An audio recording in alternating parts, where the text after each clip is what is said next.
আমি তো নামাজের নামাজ বলি না, জানি না ওলামা আমার বিরুদ্ধে কি বলে আল্লাহই জানে। আমি তো নামাজের নামাজ বলি না, নামাজ এটা বাহানা, এটা হলো ভালোবাসার বিকাশ। ভালোবাসা আমাদের নবীর জির দিলের ব্যথার বিকাশ। যখন 5 ওয়াক্ত নামাজ করে দিয়েছেন 50 থেকে 5-এ, তো মুসা আলাইহিস সালাম বলতেছিল 5 ওয়াক্ত উম্মত পড়বে না, যান কমায়া নিয়ে আসেন। আমি 2 ওয়াক্ত পড়াইতে পারি না, আপনি 5 ওয়াক্ত কোত্থেকে পড়াবেন? তো আমাদের নবীজি বলতেছিল এখন আর যাইতে মন চায় না, লজ্জা লাগে, কিন্তু ভিতরে আগুন জ্বলতেছিল, উম্মত যদি না পড়ে তো আমি মুখ দেখাবো, তো দেখাবো কি করে?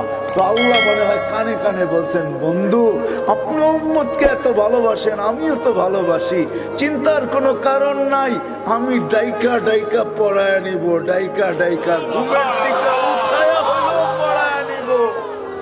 আপনি চিন্তা করেন না, দায়িত্ব আমি নিলাম। আর আমার মনে হয় নামাজের জন্য না, হয় উম্মতের পরে তো উম্মতই নাই, ঠিক না? এই নবীর পরে তো নবীই নাই, ঠিক না? উম্মতের পরে কি নাই? উম্মত নাই। নবীর পরে নবী নাই। এর চেয়ে বড় মাহবুব আল্লাহর কাছে কেউ নাই, ঠিক না? হ্যাঁ, আল্লাহ নামাজ পড়তে পড়াইতে নামাজের জন্য ডাকে না। আল্লাহ